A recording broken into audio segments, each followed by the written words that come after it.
जय श्री कृष्ण। मित्रों, भगवान श्री कृष्ण जी द्वारा कही गई ज्ञान की बातों को जानने से पहले आइए हम सब मिलकर उन परमात्मा से प्रार्थना करते हैं कि वे हमें और हमारे पूरे परिवार को सदा खुश रखें और हमें इतनी शक्ति दें कि हम जीवन की हर कठिनाई से डटकर लड़ सकें। तो आइए इन अमृत समान बातों को गहराई से जानते हैं। श्री कृष्ण कहते हैं कि मृत्यु के बाद उसी परिवार में दोबारा जन्म मिलना संभव है, लेकिन यह पूरी तरह आपके वर्तमान जीवन के धार्मिक कार्यों और आपके द्वारा किए गए अच्छे योगदान पर निर्भर करता है। यदि आपने निस्वार्थ भाव से सेवा की है तो भगवान आपको उसी परिवार से दोबारा संबंध जोड़ने का अवसर प्रदान करते हैं। शास्त्रों के मुताबिक कलयुग में एक आत्मा कई बार जन्म लेती है। हालांकि आत्मा के जन्म लेने की इस संख्या को केवल अंकों में नहीं बांधा जा सकता, क्योंकि इसका असली आधार आपके कर्म ही तय करते हैं। अक्सर लोग सोचते हैं कि सोने के बाद हमारी आत्मा कहाँ चली जाती है। आपको बता दें कि सोते समय आत्मा शरीर के भीतर ही रहती है। आत्मा असल में चेतना का रूप है और चेतना कभी नहीं सोती, केवल हमारा भौतिक शरीर विश्राम करता है।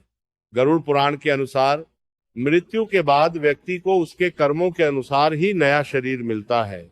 श्री कृष्ण जी का संदेश बहुत स्पष्ट है। आप इस जन्म में केवल अपने कर्मों को सुधारने पर ध्यान दीजिए।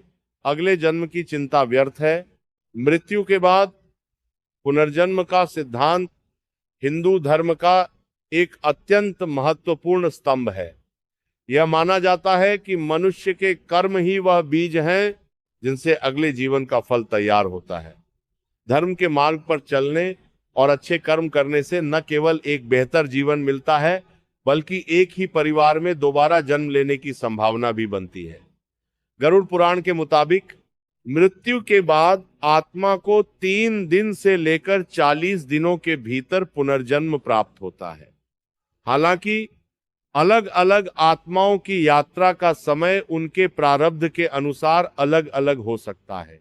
आत्मा को अगला जन्म किस योनि में मिलेगा, इसका पूरा हिसाब किताब हमारे कर्मों के खाते में दर्ज होता है।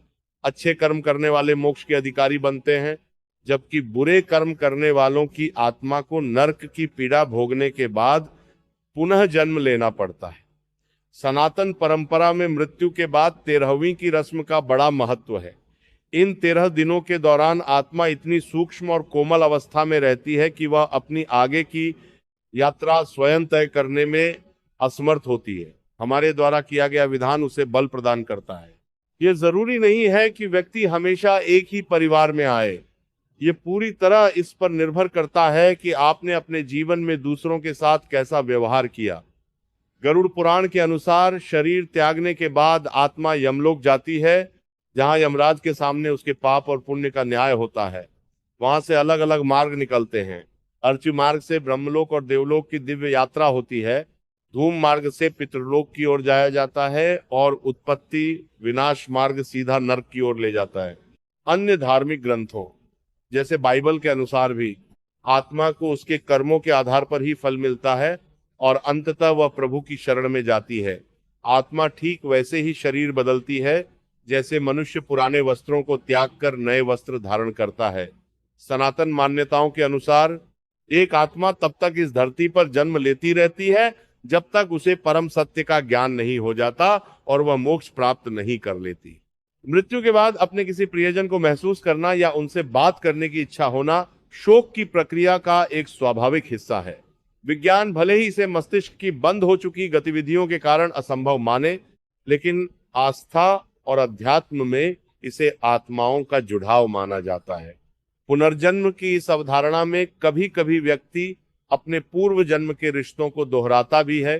भगवान कृष्ण का मूल मंत्र यही है, कर्म कीजिए और फल की चिंता छोड़ दीजिए। यदि आपके धर्म और कर्म पवित्र हैं तो ईश्वर स्वयं आपको आपके अपनों से दोबारा मिला देंगे। हालांकि हमें पिछले जन्म का ज्ञान नहीं रहता, ताकि हम नए जीवन को बिना किसी पुराने दुख या बंधन के जी सकें। अंततः जीवन का चक्र चलता रहता है और प्रेम व धर्म ही वे माध्यम है जो हमें इस चक्र में एक बेहतर स्थान दिला सकते हैं। जय श्री कृष्णा।